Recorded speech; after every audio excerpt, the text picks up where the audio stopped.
అందరూ కూడా చేతులు జోడించి అమ్మకు నమస్కారం చేస్తే మనల్ని అనుగ్రహించడానికి ఎక్కడి నుంచి అమ్మవారు వచ్చారో మళ్ళీ అమ్మవారి యొక్క స్థలానికి పంపిస్తూ ఉద్వాసన చేస్తూ మళ్ళీ వచ్చే సంవత్సరం కూడా ఇంతే వైభవంగా ఇంతకంటే వైభవంగా అన్ని సమయాలు ధనము స్థలము అన్నీ కూడా కలిసి ఇంకా గొప్పగా అమ్మవారి యొక్క ఆరాధన చేసుకోవాలని చెప్పి నమస్కారం చేద్దాం. అందరూ కూడా చెప్పండి. యాంతుహు దేవగణాః సర్వే పూజాం ఆదాయ పౌష్టికౌ ఇష్టకామ్యార్థ సిద్ధ్యర్థం పునః ఆగమనాయ చ ఆవాహనం నజానామి నైవ జానామి విసర్జనం పూజాంచైవ నజానామి క్షమ్యతాం పరమేశ్వరీ. ప్రార్థన చేసుకోండి కళ్ళు మూసుకొని. 9 రోజులు కూడా మా శక్తి అనుసారంగా పూజ చేసుకున్నాం. మా శక్తిని మించి కూడా చేసుకున్నాం. ఈ పూజలు అర్చనలు అభిషేకాలు హోమాలన్నీ కూడా స్వీకరించి ఈ యజ్ఞంలో ఏ రూపంలో భాగస్వాములైన ధనరూపేణ వస్తురూపేణ సలహా రూపేణ ఇక్కడ సేవ చేసిన చూడ్డానికి వచ్చిన అందరినీ కూడా ఆశీర్వదించి ఎక్కడి నుంచి మా కోసం వచ్చావో తల్లి మమ్మల్ని అందరినీ ఆశీర్వదించి మళ్ళీ నీ స్థలానికి వెళ్ళిపో. మళ్ళీ ఎప్పుడైనా ఇలాంటి కార్యక్రమం చేసుకున్నప్పుడు ఇంకా వైభవంగా చేసుకుంటాం. అంతవరకు కూడా మేము ఎవరెవరు ఏ కోరికలతో చేశామో నీ స్థలం నుంచే మమ్మల్ని అనుగ్రహిస్తూ ఆశీర్వదిస్తూ ఉండని అమ్మవారికి నమస్కారం చేసుకోండి. ఓం యజ్ఞేన యజ్ఞమజంత దేవాః తాని ధర్మాణి ప్రథమాన్యాసన్ తే హనాకం మహిమానస్తరంతే యత్ర పూర్వే సాధ్యాః సంతి దేవాః వారాహీదేవ్యై నమః. యథాస్థానం ప్రవేశయామి యథాస్థానం ప్రవేశయిష్యే శోభనార్థే క్షేమాయ పునరాగమనాయ చ.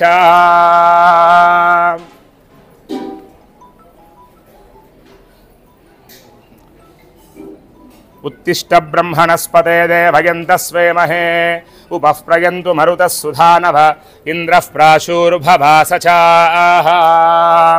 యజ్ఞేన యజ్ఞమరయంత దేవాః తాని ధర్మాణి ప్రథమాన్యాసన్ తే హనాగం మహిమానస్తరంతే యత్ర పూర్వే సాధ్యాః సంతి దేవాః. యథాస్థానం ప్రవేశయామి ప్రవేశయిష్యే శోభనార్థే క్షేమాయ పునరాగమనాయ చ.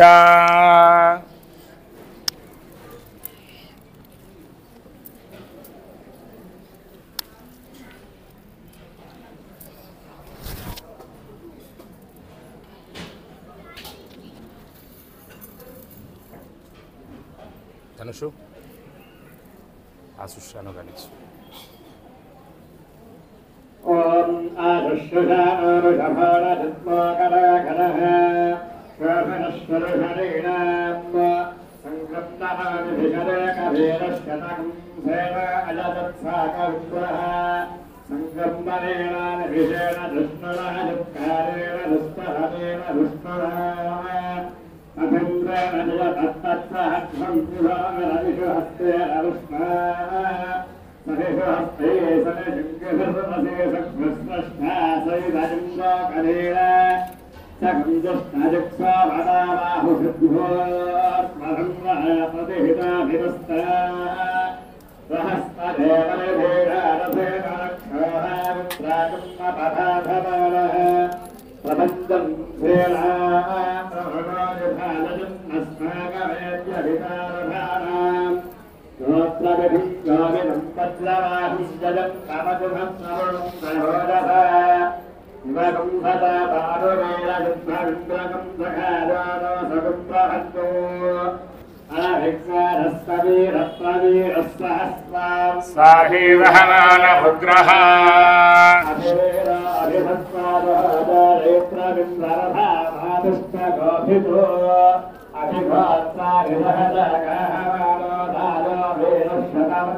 శ్రమిస్తే అందరూ తినడానికి వస్తుంది నాకు.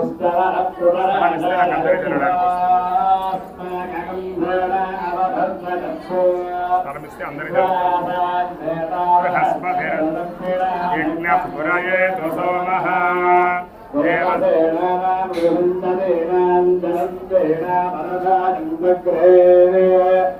ఇంద్రస్య వృష్ణ వరుణస్య ఆజ్ఞాదిత్యానాం స్థలం ఇస్తే అవతలకి వెళ్తాను.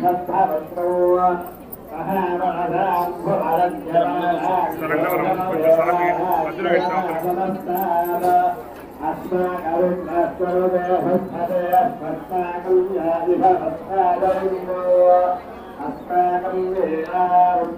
భవన్వస్మాసు దేవ అవతాహవేషు భగానాం మహాగుంసేః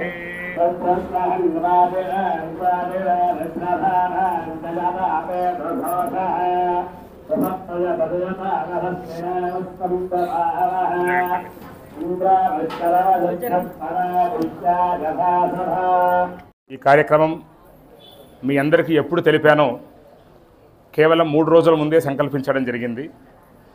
ఎంత వైభవంగా జరిగిందో దాంట్లో 40% జరుగుతుందని మేము సంకల్పం చేశాం. ముందుగా కాలము సంకల్పము మీలాంటి వాళ్ళందరూ కూడా విశేష దాతలుగా సహకరించడం వల్ల అనుకున్న దానికంటే కూడా జయప్రదంగా ఈ కార్యక్రమం అంతా కూడా జరిగింది.